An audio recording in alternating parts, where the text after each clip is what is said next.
আমাদের মধ্যে অনেকেই কিন্তু আমরা আমাদের ফোনে একটি প্রবলেম ফেস করে থাকি। আমরা যখন প্লে স্টোর থেকে কোনো অ্যাপ ইনস্টল করতে যাই আমাদের ফোনে, তো সেই অ্যাপটি আমাদের ফোনে ডাউনলোড হয় না। তো এই সমস্যার সমাধানে আজকের ভিডিওতে আমি আপনাদের দেব। তো আজকের ভিডিও আপনারা শেষ অবধি দেখুন। তো প্রথমত আপনারা কি করবেন, আপনাদের ফোন থেকে প্লে স্টোর অ্যাপ্লিকেশনটিকে এভাবে চাপ দিয়ে ধরে রাখবেন।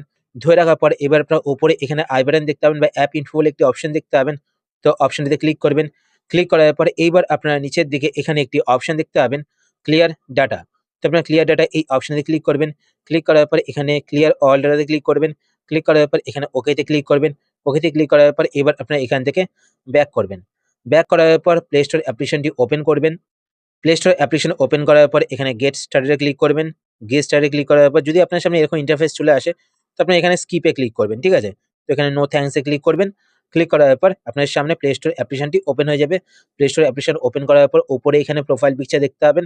তো প্রোফাইল পিকচারে ক্লিক করবেন। প্রোফাইল পিকচারে ক্লিক করার পর এবার আপনার নিচের দিকে চলে আসবেন। নিচের দিকে আসার পর এখানে আপনি একটি অপশন দেখতে পাবেন, সেটিংস। তো আপনার সেটিংস এ ক্লিক করবেন। সেটিংস এ ক্লিক করার পর এবার আপনার এখানে একটি অপশন দেখতে পাবেন, অ্যাবাউট। তো আপনার অ্যাবাউট এ ক্লিক করবেন। অ্যাবাউট এ ক্লিক করার পরে এখানে আপনি একটি অপশন দেখতে পাবেন, আপডেট প্লে স্টোর। তো আপনার আপডেট প্লে স্টোরে ক্লিক করে আপনাদের প্লে স্টোর অ্যাপটিকে একবার আপডেট করে নেবেন। তো দেখতে পাচ্ছেন আমার কিন্তু আপ টু ডেট করা রয়েছে। তারপর আপনারা উপরের দিকে আসবেন। উপরের দিকে আসার পর এখানে দেখতে পাবেন নেটওয়ার্ক প্রেফারেন্সেস। তো আপনারা নেটওয়ার্ক প্রেফারেন্সেস এই অপশনে ক্লিক করবেন। এই অপশনে ক্লিক করার পর এবার আপনারা এখানে একটি অপশন দেখতে পাবেন, অ্যাপ ডাউনলোড প্রেফারেন্সেস। তো আপনারা এই অপশনটিতে ক্লিক করবেন।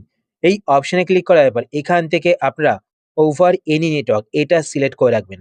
যদি আপনাদের ওভার ওয়াইফাই অনলি বা আস্ক মি এভরি টাইম এই দুটো অপশনের মধ্যে কোনো অপশন সেট করা থাকে, ওভার ওয়াইফাই অনলি সিলেক্ট করা থাকলে মেইনলি এই প্রবলেমটা আসে। তো আপনারা এখান থেকে ওভার এনি নেটওয়ার্ক এই অপশনটি সিলেক্ট করবেন। সিলেক্ট করার পর ওকেতে ক্লিক করবেন। ক্লিক করার পর এরপর নেক্সট নিচে এখানে একটি অপশন আপনারা দেখতে পাবেন, অটো আপডেট অ্যাপস। তো আপনার অটো আপডেট অ্যাপস এই অপশনেতে ক্লিক করবেন। এই অপশনে ক্লিক করার পর এখানে আপনারা একটি অপশন দেখতে পাবেন, update all apps over wifi or mobile data. এই অপশনটি সিলেক্ট করবেন। সিলেক্ট করলে কি হবে, আপনাদের ফোনের অ্যাপগুলো কিন্তু অটোমেটিক আপডেট হয়ে যাবে। আপনাদের মোবাইল ডাটা এবং ওয়াইফাই ডাটা যদি অন থাকে, তো সেই ডাটার মাধ্যমে কিন্তু আপনাদের ফোনের অ্যাপগুলো অটোমেটিক আপডেট হয়ে যাবে। যদি আপনারা না চান যে আপনাদের ফোনের অ্যাপগুলো অটোমেটিক আপডেট হোক, তো সেই ক্ষেত্রে আপনারা নিচে এখানে ডোন্ট অটো আপডেট অ্যাপস এই অপশনটি সিলেক্ট করবেন। এই অপশনটি যদি আপনারা সিলেক্ট করেন তো আপনার ম্যানুয়ালি আপডেট কিভাবে করবেন সেটাও আমি আপনাদের দেখিয়ে দিচ্ছি। তো আপনারা এখান থেকে ব্যাক করবেন। ব্যাক করার পর ওপরে এখানে প্রোফাইল পিকচারে ক্লিক করবেন। প্রোফাইল পিকচারে ক্লিক করার পর নিচের দিকে আসবেন। নিচের দিকে আসার পর এখানে আপনি একটি অপশন দেখতে পাবেন, ম্যানেজ অ্যাপ অ্যান্ড ডিভাইস।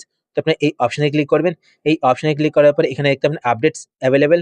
তো আপনি এই অপশনে ক্লিক করবেন। এই অপশনে ক্লিক করার পর আপনারা যেই অ্যাপগুলো ইউজ করেন সেই অ্যাপগুলোকেই শুধুমাত্র এখান থেকে আপডেট করে নেবেন। তো আপনারা আপনাদের ফোনে এই সেটিংস গুলো করে নেবেন। তো দেখবেন যে আপনাদের ফোনে প্লে স্টোর থেকে অ্যাপ ডাউনলোড না হওয়ার প্রবলেমটি সলভ হয়ে যাবে। আশা করছি আজকের ভিডিওটা আপনার হেল্পফুল হয়েছে। যদি হেল্পফুল হয়ে থাকে তাহলে অবশ্যই লাইক করে দেবেন। আর আপনারা যদি এই চ্যানেলে নতুন হয়ে থাকেন তো চ্যানেলকে সাবস্ক্রাইব করে পাশে বেল আইকনটি কল করে রাখবেন এরকম নতুন ইন্টারেস্টিং ভিডিও নোটিফিকেশন পেতে। তো আজকের মতো এই পর্যন্তই। আবার দেখা হবে আপনার সাথে নতুন একটি ভিডিওতে। তো টাটা, সবাই ভালো থাকবেন।